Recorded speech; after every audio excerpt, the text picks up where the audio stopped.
ভীষণ খিদে পেয়েছে মা, খেতে দাও আমাদেরকে।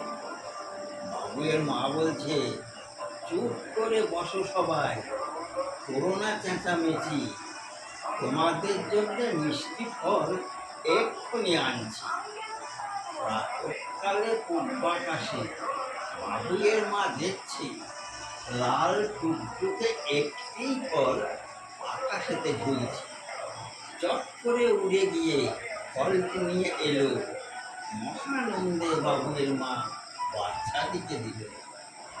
পেট ভরে খেয়ে বাচ্চা বলে, মা খেলাম বাচ্চা, মাঝে মাঝে এই ফল দিয়েও আমাদেরকে, এই অনুরোধ করছি মা, আমরা তোমার।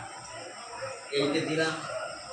ওরা ক্লাবের ছেলেরা পড়েছে, আর প্রাইমারি স্কুলের মাস্টারদিকে দেখিয়েছে, মাস্টাররা পড়েছে। কি জানে ওদের মনে কী হয়েছে, বলছে ওকে আরেকটা দিতে হবে, আরেকটা। শুনতে নিয়ে ভালো লেগে গেল। আমাকে বললেন, না আবার তো করে করে তো ওই যে প্রাইজের লোক, সেই লোকের চিন্তা করে আরেকটি বার করা।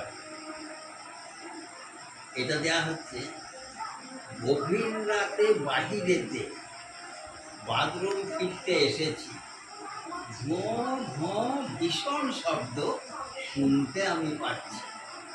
এমন সময় একটা মশা আমার কাছে এসে গলায় পা দিয়ে আমার বুকের ওপর বসে।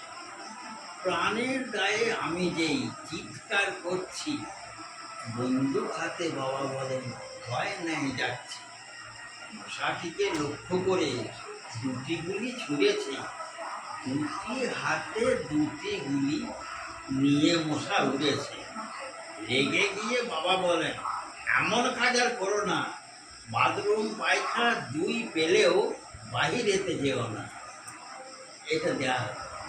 তারপরে একদিন ও সব বিচার করেছে, করে বলল, হ্যাঁ সব থেকে চমৎকার মিথ্যা কথা তোমারই বলা হয়েছে, তোমাকেই ফার্স্ট প্রাইজ দেওয়া হবে।